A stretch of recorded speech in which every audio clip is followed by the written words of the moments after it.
Il y a un message politique. Ces vêtements ont été importés par les pays d'Arabie Saoudite, par la Turquie, depuis maintenant les années 1990. Il y a une logique d'influence. Et face à ces logiques d'influence, il faut, et moi je vous le dis pas en politique, je vous le dis, je dirais même en confrère. En confrère parce que moi je suis un jeune musulman et j'ai appris l'islam à l'école catholique. Je crois qu'en fait, la déchristianisation de la société fait perdre de vue à nos juges, à nos politiques, les considérations morales, les valeurs de la chrétienté. Il faut inscrire les racines chrétiennes, les racines judéo-chrétiennes dans la Constitution. Voilà. Et à partir du moment où vous arrivez à Mmh. impulser cette vision de la société, eh bien tout tombe derrière.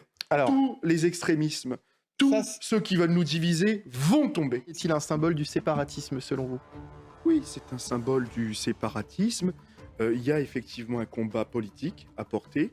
Il y a aussi un combat religieux. Parce qu'une fois Mmh. qu'on aura anéanti l'islamisme, moi j'ai appelé depuis Roubaix euh, à lutter contre l'islamisme. Une fois qu'on aura mis en œuvre tous ces moyens juridiques, ça ne ramènera pas les chrétiens dans les églises qui ont déserté la messe du dimanche. Il faut rechristianiser cette société. Moi je vous le dis, si vous rechristianisez la société, eh bien vous reprendrez attache avec le réel, le sacré. Je crois que c'est extrêmement important parce qu'il faut aussi permettre aux croyants, aux juifs, aux chrétiens, aux musulmans, aux bouddhistes et aussi à ceux qui ne croient pas d'avoir chacun leur place dans la société. Mmh. Et moi, je crois que c'est très important. Moi, je suis extrêmement accablé. Moi, ce qui m'accable le plus, vous savez, c'est pas tant ce qui se passe dans l'espace public, mais c'est plutôt ce qui se passe dans nos églises. Et la désertification de la messe dominicale, moi, je vous le dis, non seulement elle m'inquiète, mais en plus de cela, on le voit, vous avez beaucoup d'églises en France qui ne sont même pas rénovées parce que leur entretien incombe aux communes et parce que leur entretien coûte trop cher.